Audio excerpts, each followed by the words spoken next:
Duterte. Dahil pulisiya nyo rin yan, tama ba, sa Davao, nung nasa Davao pa kayo. Tama ba na tawagin po itong Davao model or Davao style, Mr. Chair? I cannot control the semantics. Mr. Chair, yes or no?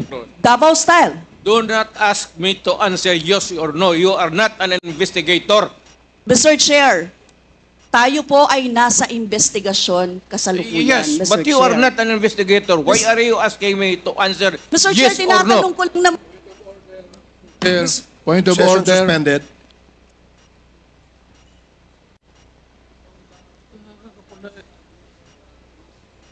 Point of order, Mr. Chair.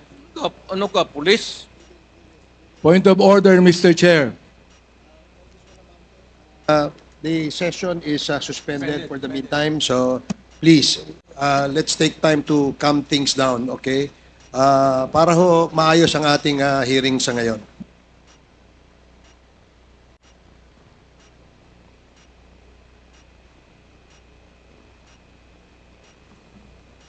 Hearing is resumed. Please proceed, Congresswoman Rosas. Yes, Mr. Chair. Napakasimple lang po ng tanong ko. Tinatanong ko lang po kung yes or no, Davao style ba yung inyong modelo. Mr. Chair, ayaw niya sagutin. So, Mr. Chair, hindi ko maintindihan yon. I'm sorry. What is your personality, Your Honor?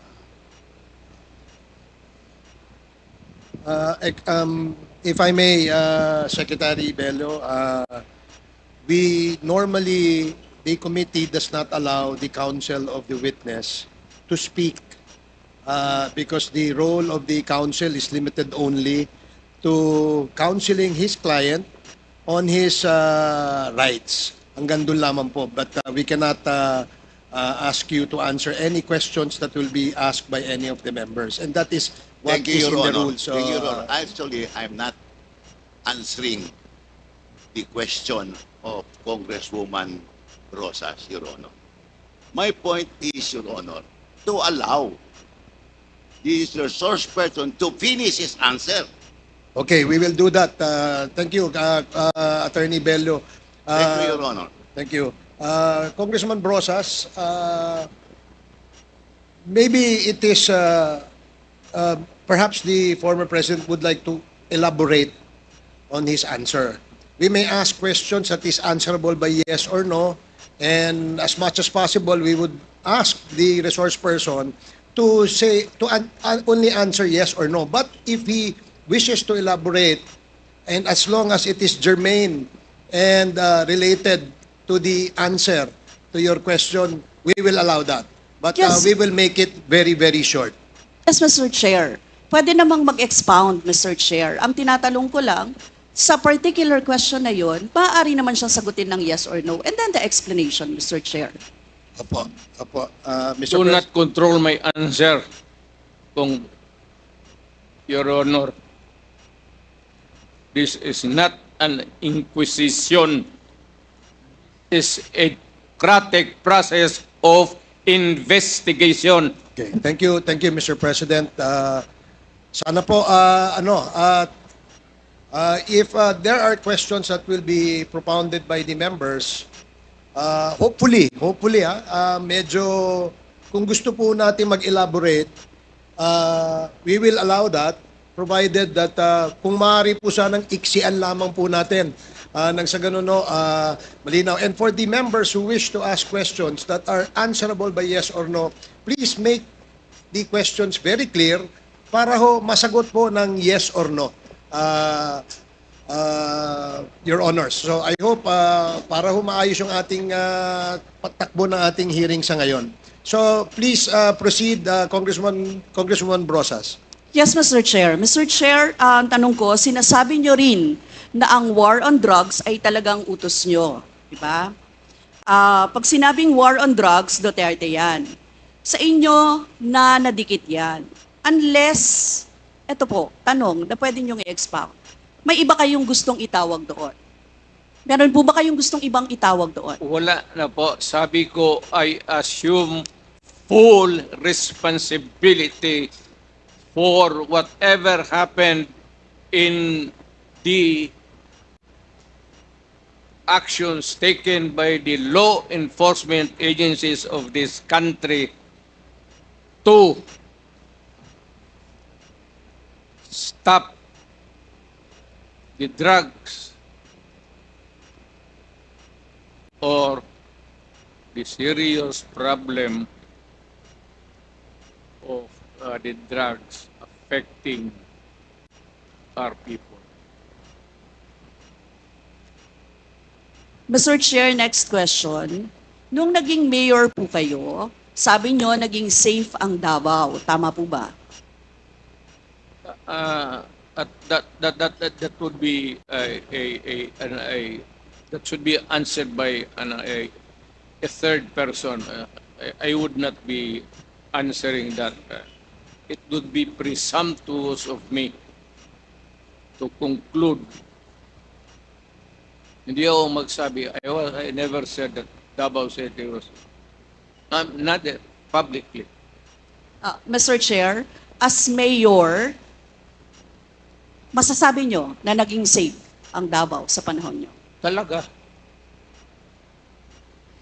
Kasi Talaga. walang kriminal sa kalye, Talaga. walang snatcher, Walang snatcher. walang akyat bahay, Walang akyat bahay. walang magnanakaw, Walang magnanakaw. walang mamamatay tao. Walang mamatay tao. So yun po lahat?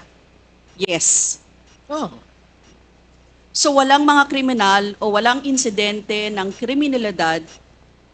Bakit po? Merong mga incident, not totally. It would be a dream of a city not to have any criminal incidents or violence. Pero overall, Davao City was safe.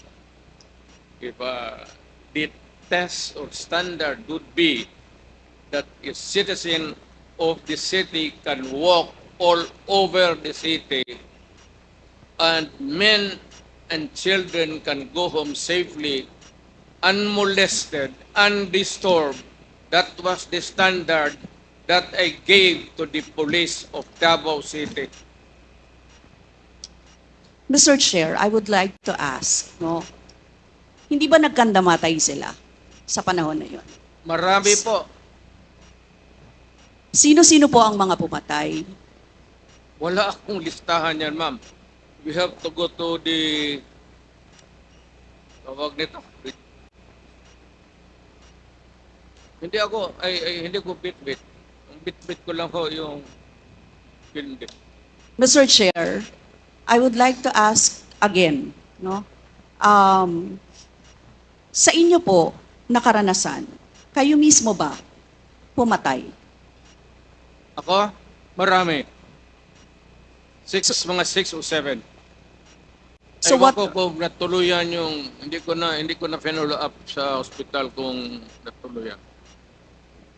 Quote ko lang, ipaalala ko ulit, Mr. Chair, kasi mula din ito sa Senate hearings, ano?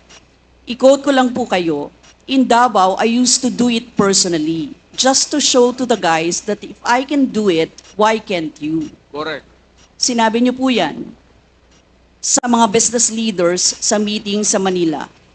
At kung paano niyo ginode ang mga police officers to gun down suspects. Tama po ba? Yes, if they present a violent resistance. That's the only thing that you can kill the criminal if you are personally in danger of losing your life too. Ito But ba? hindi mo pwedeng patayin yung kriminal na handcuff o nakatali. Hindi trabaho ng lalaki yan. Ito pong second, Mr. Chair, na quote, kayo rin ito. And I'd go around in Davao with a motorcycle, with a big bike around. And I would just patrol the streets looking for trouble also. Manila Times po ito. I was really looking for a confrontation so I could kill. Sinabi niyo po ito. Yes. Nagdadasal po ako na nagmumotor ako na may mag-hold upper dyan. At kung maabot na kita, talagang patayin kita. At kung Basta kriminal ka. Wala akong pasensya sa kriminal. Pagka lumaban, patayan. So, Mr. Chair, kanina po kasi sinabi ni Duterte na he takes full legal responsibility. Yes. Siya ang mananagot at Yes. makukulong sa ginawa ng mga kapulisan. Yes. Kung sa inyo po ang policy, inaako nyo rin ang accomplishment nito. Yung lahat po, kasi kung naaalala ko sa war on drugs, yung mga accomplishment, may nahuli, nagbebenta, gumagamit, gumagawa ng droga. Lahat yan. Ma'am, if you are the city executive or mayor, lahat ng utos mo na ginawa ng pulis, and all the consequences, sagot ko yan. Pati ang ginawa ng pulis, sagot ko yan. Pati po yung accomplishment kung may nahuli, enforcement of law yun. Accomplishment din po yung na-confiscate na drugs. Tama ba? Lahat ng trabaho ng pulis, because you are the mayor, inutos mo yan, and the consequences, or sometimes is an incident can go right and go wrong. Protektahan ko yung pulis kasi ako ang mayor. Hindi magtrabaho yung pulis, matakot yan kung hindi mo bakaban. So lahat ng trabaho ng pulis, nung ako'y mayor, for the longest time, akin yan. So, Mr. Chair, alam niyo po ba kung ilan ang arrested sa mga drug operations at how much ang drug na na-seize nung time na yan? Ma'am, I was not notified in advance that I have to make an accounting for the arrested persons in Davao City. That is, I would not want to. That would not be a proper question. Mr. Chair, sabi niyo yung accomplishment report sa inyo yan. Accomplishment, yes. Accomplishment is another thing. But you see, to ask for the number of arrests or killings, that would be a stupid question. Mr. Chair, sinabi po ninyo na aakuin nyo lahat. E di syempre may accounting din kayo, Mr. Chair. At kabisado nyo, kahit nga kabisado ninyo kung ilan ang hinuli, ilan ang pinatay, ilan. Dapat may accounting kayo, Mr. Chair. And I believe, Mr. Chair, noong 2017, correct me if I'm wrong, may President's Accomplishment Report kayo, Yes, Mr. ma'am. Chair. Tanungin kita, where were you the other day at 4 o'clock in the afternoon? Point of order, Mr. Chair. Yan nga sinabi ko. Yes, may I remind our resource person, Mr. President, maaari po ay wag po, iwasan po natin magtanong sa ating po mga membro. Please answer the questions lamang po at refrain from asking questions to the members of Congress. Yan po ang nakasaad sa ating rules. Please continue, Congresswoman Brosas. Thank you, Mr. Chair. I'm sure alam po yan, no, ng former President kasi siya ay naging miyembro din ng Kongreso, Mr. Chair. Yes. Yes, Mr. Chair, 2017 President Accomplishment Report meron, sinabi nyo rin naman. Ngayon, Mr. Chair, kung ganon, handang mag-cooperate ba ang dating Pangulo sa lahat ng investigations na gagawin, Mr. Chair? All investigations. What do you mean by lahat? How many investigations do you think that I have to participate? Point of order again, Mr. Chair. That's a 1 minute suspension. walang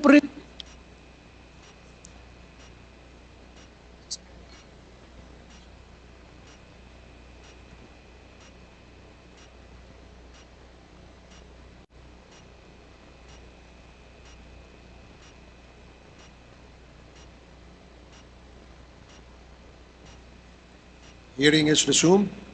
Again, let me remind our resource person as well as our members that please refrain for the resource person, refrain from asking questions to the members.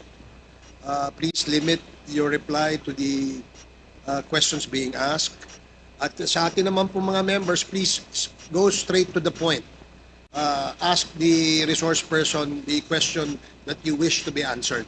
Direkta, para ho hindi tayo magtagal. Mr. Chair, Yes, you have, Congresswoman Brosas, you have 4 more minutes. Mr. Chair, may I interrupt? Uh, I am asking the... Is this related, Mr. President? to Yes, the it is question? related. I am asking yung nagtatanong to lay the predicate first Okay, before, sige po. para hindi tayo mawala. Sige po. Congresswoman Brosas, I hope you can consider the opinion of the resource person by laying the predicate before you ask the question directly to the former president. Yes, Mr. Chair. Mr. Chair, siguro, tatanong ko na lang diretso, Mr. Chair. Yung former president ba ay willing na mag-cooperate sa investigation sa ICC? Kaugnay dito? ICC, ma'am. I'm asking the ICC to hurry up, and if possible, they can come here and start the investigation tomorrow. This issue has been left hanging for so many years. Matagal, ma'am, baka mamatay na ako, hindi na nila ako maimbestiga. So I'm asking the ICC through you na pagpunta na sila dito bukas, umpisahan na nila ang investigation. And if I am found guilty, I will go to prison and rot there for all time. Mr. Chair, balikan ko lang yung isa ko pang tanong, Mr. Chair. Ito sa Senate hearing dito, Mr. Chair. Sinabi ni former President Duterte, encourage the criminals to fight. Encourage them to draw their guns. Yan ang instruction ko. End of quote. And the only way na hindi kayo makulong and to justify the killing is bigyan mo talaga ng panahon na lumaban. Tama po ba? Yan ang sinabi ninyo. Yes, because that would be justified kung lumaban. Yan, kasunod pa lang po yung Ang question ko. utos ko- Ang question ko po ay, bakit nyo ine-encourage yung kriminal na lumaban? Para medyo maminus-minus ang problema sa syudad ko. Kung may criminal dito na 50, kung mapatay ninyo yung 30, di 20 na lang, hindi na masyado problema dyan sa akin. Ibig sabihin, Mr. Chair, hindi mapaparusahan ang nakagawa ng krimen in self-defense. Hindi man siya. Siya alam naman trabaho ng police, ma'am. The policeman should know when to kill and when to injure. Hindi naman kailangan sabihin nun. May elements naman ng self-defense. Alam niyo yon, Mr. Chair. Not self-defense, man. Performance of duty. Performance of duty, but elements of connected with self-defense. that performance of duty is self-defense. So, Mr. Chair, ano-ano yon? Ang what? Elements of self-defense, Mr. Chair. Self-defense is when you defend yourself to avoid injury, serious, or you die. That is applicable also to a policeman who is performing his duty, because the policeman has to confront, ang civilian has to iwasan. But a policeman, a law officer, if you are a law officer, you have to confront the criminal. Ang sanabi ko sa kanila, huwag kang pumunta dito sa akin isina na may sugat ka, sipain kita, patayin mo. Bakit ikaw ang may sugat? Wala akong my language is brutal and raw for criminals. Wala akong pasensya, ma'am. I've been a prosecutor for 9 years. Talagang sinabi ko, pag hindi na mahinto yan, patayin mo na yan. Huwag mo nang pabalikin niya dito sa opisina ko. Thank you, really Mr. want Chair. to know the truth, ganun. Last two questions, Congresswoman Rosas. Yes, Mr. Chair. Mr. Chair, gusto ko lang sabihin na sa elements of self-defense, first, dapat unlawful aggression. Second, reasonable necessity of the means employed to prevent or repel it. And third, lack of sufficient provocation on the part of the person defending himself. Mr. Chair, now I would like to direct my question to sa victims po, si Christina siguro at si Lori or si Mary Ann, ano? Mr. Chair, ano po yung sirkumstansya or kalagayan ng mga nangyari sa pagkapatay ng inyong mga mahal sa buhay, Mr. Chair? Hanggang ngayon po, mahirap pa rin po sa kalooban namin. Ang mahirap lang dun kasi yung mahirap ka na tapos may mga pinagdadaanan ka pa po na ganito na hindi basta-basta na nahihimpasan ng ano, kumbaga araw-araw, puro sakit ng loob, dasal, kung ano ba yung pinaglalaban namin ito. Salamat Mr. po. Chair, tatanong ko lang, ang susundan ko lang yung tanong ko. Ang tanong ko kasi ay, nagkaroon ba ng self-defense? Parang ganyan eh, di ba?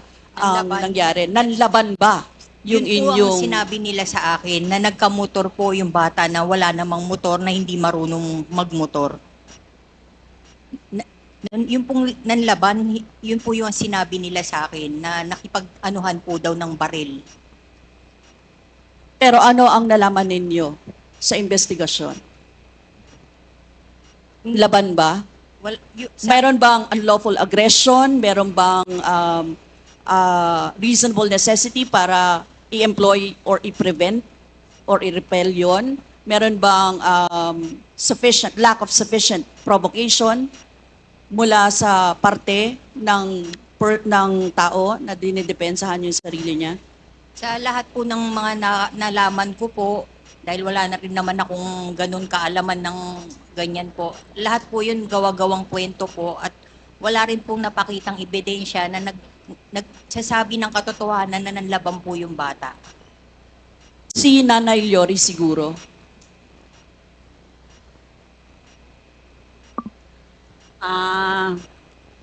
Sa parte po ng aking mga anak na dalawa, nawala po kasi sila ng May 11, tapos nalaman na lang po namin May 12 na natagpuan sila dun sa isang lugar sa Quezon City na patay na sila.